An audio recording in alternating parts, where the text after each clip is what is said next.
Ассалаумағалейкум. Ораза айт қабыл болсын. Елордамыздың туған күні құтты болсын. Астана дегенде нені елестетесіз? Астана дегенде тәуелсіздік шежіресі елестейді. Негізінде елордамыз өмір сүруге де, жұмыс істеуге де қолайлы қалалардың бірі. Солай емес пе? Астана енді жаңа қала, жас қала дегенде. Осы көріктісімен айт. Баша қазақ елін осы Астанаға жинап отыр. Бас қаламыз болғасын жақсы көреміз. Өз басым келгеніме 3 жыл болды Астанаға. Жұмыс істейміз, ұнағандықтан жұмыс істейміз. Сол үшін келгенбіз.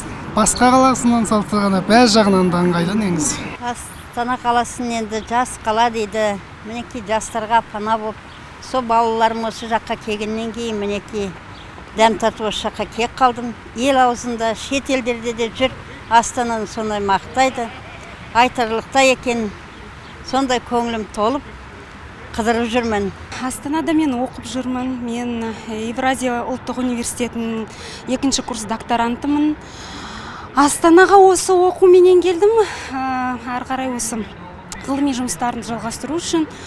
Астана не үшін айт? Жас қала, кең, байтақ. Осы көшелермен келе жатқанда өзімді кең байтақ сезінемін. Сол үшін айт маған.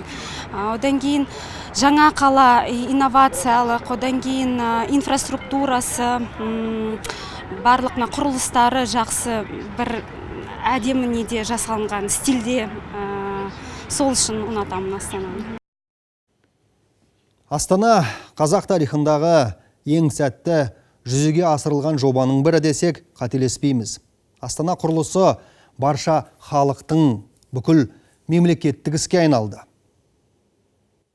Өйткені қаншама қараңызшы, қаншама құрылыс салынып жатыр, қаншама мысалға адам жүр, енді қаншама адам тұрады, бүкіл Қазақстан шет-шеттерінен келген. Сондықтан да инфрақұрылымдың даму, жолдардың тағы солай сияқты. Әрине де жалпы бюджетке қосатын үлесі әрине үлкен. Өткеннен кейін шет жақтардан да қаншама қаражат құйылады, бюджеттен де енді дамытылып жатыр. Сондықтан әрине экономикаға, жалпы республикалық экономикаға қосатын үлесі үлкен деп ойлаймын. Енді жастарға өте көп жұмыс орындары осы жерде мен айтар едім.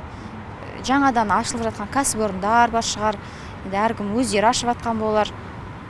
Жұмыс жағынан қиналады деп ойламаймын жастарды. Қандай жұмыс болсын?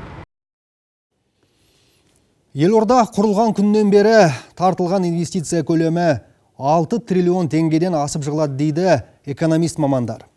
Оның 2 триллион теңгесі мемлекет бюджетінен бөлінген болатын. Бүгінгі күннің өзінде ел қазынасына салық түрінде 4 триллион теңге құйылған. По итогам только прошлого года среди регионов страны наша столица Астана достигла самых высоких темпов роста валового продукта – 5%, обеспечив 40% роста всей экономики Казахстана за 2015 год. С чем можно поздравить всех астанчан и нас тоже. Астана республикалық бюджетке кіріс түсіріп қана қоймай, еліміздің дамуына тың серпін берді.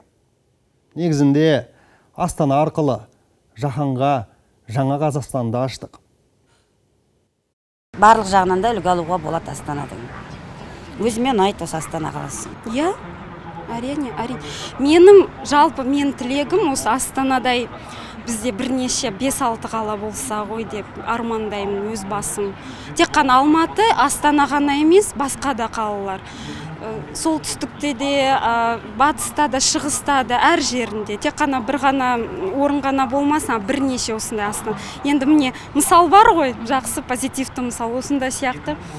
Көптеген бірнеше қала болсақ керемет болатын еді. Әлбетте солай ойлаймын. Өйткені қарап тұрсаңыздар, қазіргі таңда қаншама Европаның столицалары бар, солардың біріне теңеуге де болады. Бұл Астанамыз осындай уақытқа дейін осындай жетістіктерге, яғни Нұрсұлтан Назарбаев Әбішұлы басшымыз, яғни өйстіп қол жеткізгеніне мұнда бір алғыс, яғни осындай қуаныш бізге, жастарымызға. И әлбетте осының көргеніне біз жастар атсалысуымыз керек. Мереке құтты болсын, гүлдей бер Астана. дәл қазір қорытынды жаңалықтар.